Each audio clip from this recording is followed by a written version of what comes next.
Good morning everyone, কি অবস্থা সবার? তো এটা হচ্ছে মানিকগঞ্জের নেক্সট ডে ভ্লগ। এর আগের ভিডিওতে মানিকগঞ্জে আসার জার্নিটা শেয়ার করেছিলাম। তো এখানে আসার পর কেমন লাগছে, আজকের দিনটা কেমন কাটলো, সেটাই আজকের ভিডিওতে শেয়ার করব। তো সকাল সকাল ঘুম থেকে উঠে গিয়েছি, উঠেই চুলায় চা বসিয়ে দিলাম। বাকিরা অন্যান্য কাজে ব্যস্ত ছিল। সকালে এরকম এক কাপ দুধ চা না হলে মনে হয় যে দিনটা প্রপারলি শুরু হয় না। এরপর চটজলদি ব্রেকফাস্টটাও করে নিলাম।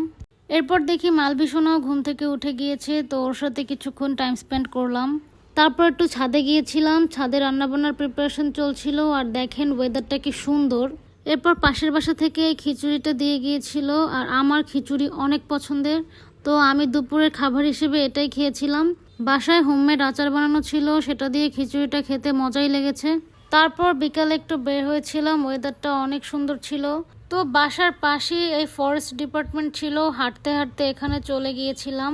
এখানে অনেক ধরনের চারা গাছ ছিল, যেমন রেন ট্রি, মেহগুনি, আম, লিচু, পেয়ারা গাছের চারা, আরও অনেক ধরনের চারা গাছ ছিল যেগুলোর নামও আমি জানি না। অনেক মনোরম একটা পরিবেশ ছিল, খুবই আই সুদিং এবং রিল্যাক্সিং লাগছিল। তো বিকালটা সব মিলিয়ে ভালোই কেটেছে।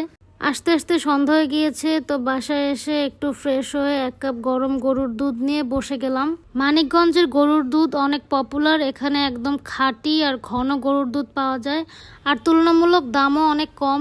তো ভাবলাম আজকে সন্ধ্যার পরে আমরা সবাই মেহেন্দি পরি, তেমন কোনো রিজন নাই, জাস্ট এমনিতেই। তো খালামণি অলরেডি বসে গিয়েছে। এরপর মুড়ি মাখা খেলাম, মালভি এখানে কার্টুন দেখছিল।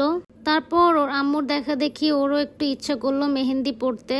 তো কিউটির মেহেন্দি পড়া শেষ, আর এই দেখেন হাতটা ধরতেও দিল না। এরপর আমি মেহেন্দি পড়তে বসে গেলাম। আমার মেহেন্দি পড়ার ফুল ভিডিওটা আমি আরেকটা ভিডিওতে শেয়ার করব। তো সবাই এখানে লুডো খেলছিল, আর আমার মেহেন্দি পড়াও অলমোস্ট ডান। তো আজকের ভিডিও এই পর্যন্তই, দেখা হবে নতুন কোনো ভিডিওতে। সেই অবধি সবাই ভালো থাকবেন, সুস্থ থাকবেন। আল্লাহ হাফেজ।